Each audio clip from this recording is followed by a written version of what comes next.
உண்மையிலே முல்லை பெரியாறு வைகை தண்ணி வருதாண்டு எல்லா கம்மாயும் பார்த்தா ஆப்ரேஷன் பண்ண கண்ணுக்குச்சு அப்படி தெரியுது.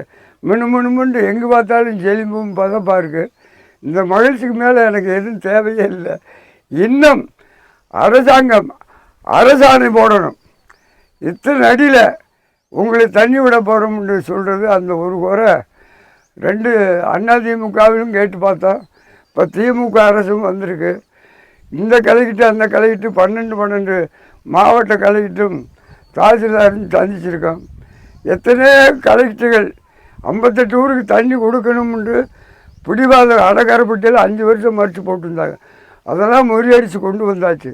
ஆகையினால இன்னும் இந்த அரசாணை போடலன்னா வார தேர்தலை எல்லா எங்களுடைய சங்கமும் இளைஞரும் ஒன்று சேர்த்து ஓட்ட புறக்கணிப்பு ஒன்று செய்யலாம்னு என்னுடைய திட்டத்தில் இருக்குது.